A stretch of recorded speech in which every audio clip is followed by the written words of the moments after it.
So once again, coming out of that bar chord,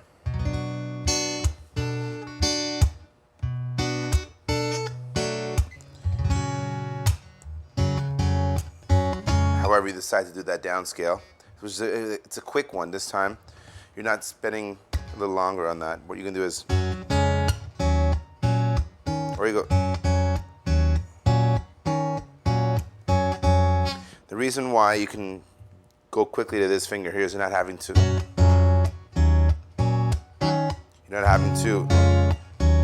I'm actually going to say anchored on this. And what we're doing, we're breaking out of that E minor, and we're actually articulating all of your first, third, and fifth there. Actually, your octave and fifth, sorry. So 1-5 octave.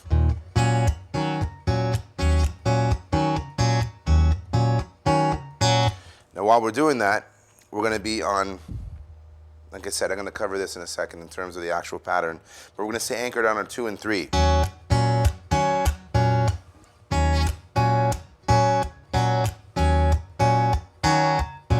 Like that. So now we're going to break out A minor 7 to the D major 7. So that's it. 'Cause I'd already.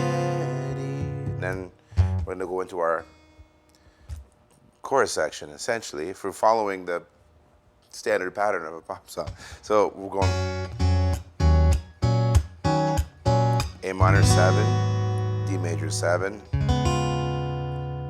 There's a album version which climbs up to the 5th fret of that. If you'd like to add that in, by all means, sliding up to the 5th fret. Now, this section here, being the chorus section, this is when it climbs up. This is the section we're working on here. So, it's a lot like the intro in the sense that we're staying on the G. We're gonna stay on it for double the time. So we're gonna alternate between your G and your B of your actual G major here. To the thumb.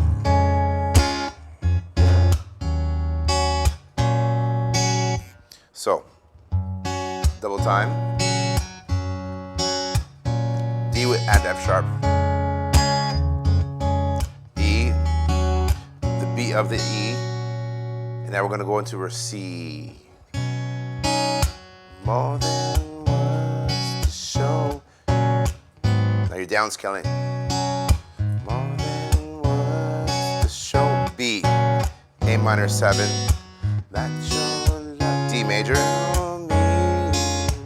We're doing that F sharp as a push back into your G. So once again.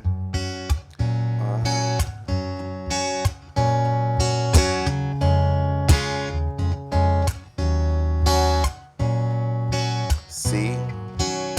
More than one. To the B, A minor 7. D, F sharp, G. Now you do it 2 times. It does not change. It's like exactly the same as the first time.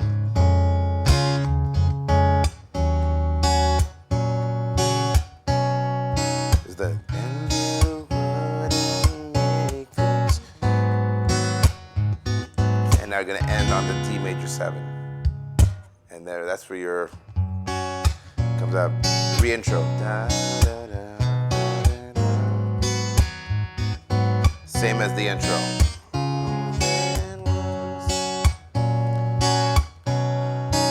Now, you're gonna let this thing ring out for a bit. Down to your D major 7. That's the big hammer down, which everyone always slams on the tables when you do this thing live in a bar or wherever it is. Boom, boom, right there. And you start the whole thing again. Now the song is, from this point on, is exact duplicate of what you've just done prior to this. So in that respect, we'll do a quick run through once again to let you know where we are in terms of sections, because we can break this thing up into essentially 3 sections.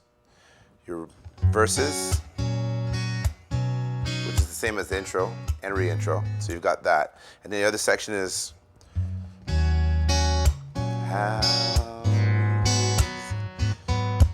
now this one like I said, the second section has got two variations of it within it. Your first cycle is the D, G, D at F sharp. That's your first variation. Now you've just landed into the second one. More than, same as the first up until this point right here. To the G7, back into your C major, which brings it upon your only bar chord. Now we're coming out of this, articulating the entire E minor, which brings apart the third part, the third section, the chorus, staying on that.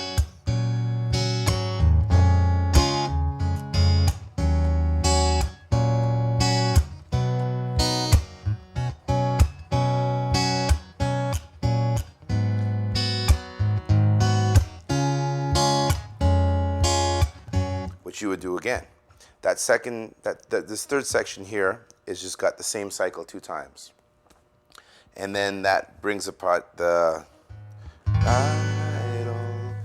ready, no, into the re-intro.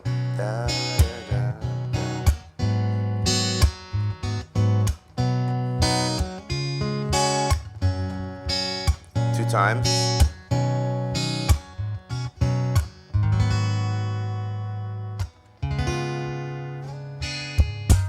And then we start the entire thing from this point on to the very end of the song, exactly what we did the first time. And when you connect the whole entire thing, then you're exactly knowing what you should be doing with this hand. At this point now we're going to get started with the right hand to show you what's going on technique-wise, because like I said, it is a good time to introduce the right hand, if you have not, into a percussive role where you're going to be responsible for the pace, the percussive side of things, and you're actually also articulating the bass notes and which strings you're going to be pulling in unison. So let's get to that next.